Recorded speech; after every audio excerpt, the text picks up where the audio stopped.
Soomaali weliga ma maqashay qof ku dhahaya caruurta ayaan ku korsanayaa.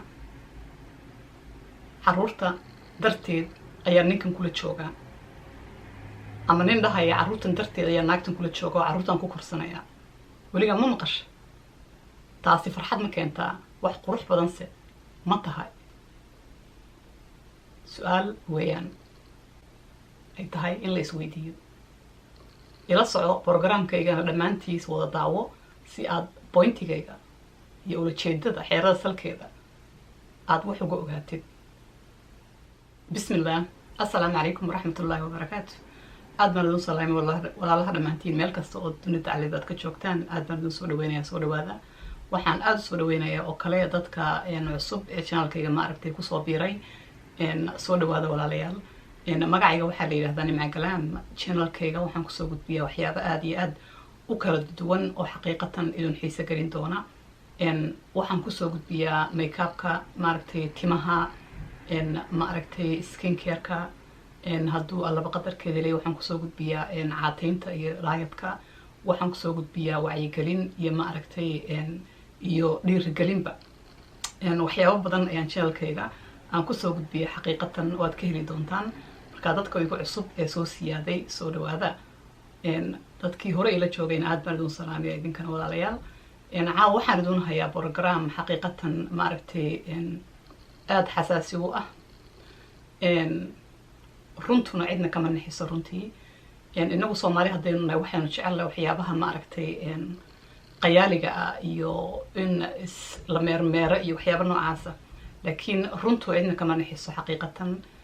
waa program maaragtay xaqiiqatan dadka ku nool qurbahan qoysaska Soomaalida qaababka ay u nool yihiin ee bariyahan dambe lagu arkay community-gen. dadku isku mid ma aha. dad si qurux badan u nool way jiraan oo wanaagsan oo maasha Allah ah. laakiin waxaa ka badan majority-ga marka la eego dadka ijiid aan ku jiide noloshoodu ay ku salaysan tahay ama dooq bidayba inay saa noloshooda noqoto. waayahay faa'iido miyay ku jirtaa in nolol qayaali ah aad ku noolaatid ama naftaada aad been u sheegtid? wax faa'iida miyay keentaa? waa maya. bal commentiga igu soo gudbiya insha Allah waxaad soo joogteen iyo waxaad aragteen iyo bal waxaan sheegayo inay waxba ka jirin iyo inay wax ka jiraan oo layla arkay waxaan aan soo arkay ama aan soo joogay. dadkeenu waxa weeye badi waxay u nool yihiin dad kale ay u nool yihiin. dad badan baa u nool gurigu yuusan kaa dumin oo balaayo kasta iyo dhib kastood ku qabtid halkaa iska joog oo ka muuqmuuqo. waxaad arkaysaa niman dhahayaad arkaysaa ama gabdho dhahaya wallaahi anigu yani caruur waan leeyahay, ninkaas wax badan nagama dhaxayso, caruurta un baan ku korsanayaa.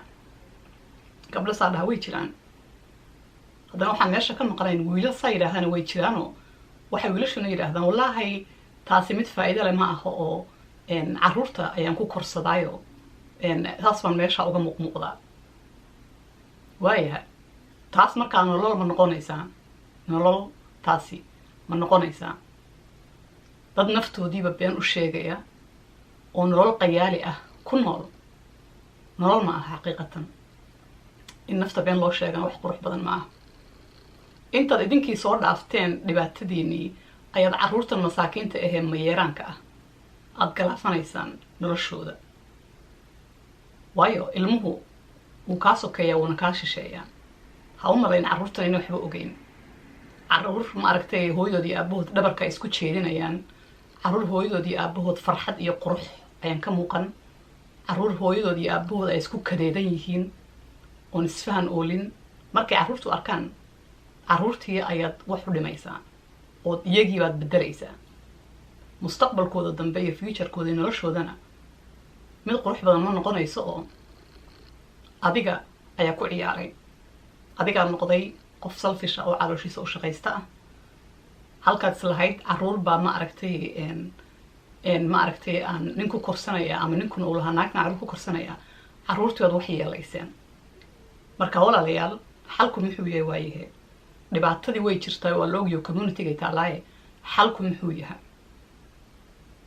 xalku wuxuu yahay aniga markaan fikradeeda ka hadlo bal idinkuna ii soo gudbiya wixii aad u malaynaysaan xalku wuxuu yahay wadamo hore u maray baa la joogaa oo aad caawimaad nooc kasta aad ka helaysid waxa wanaagsan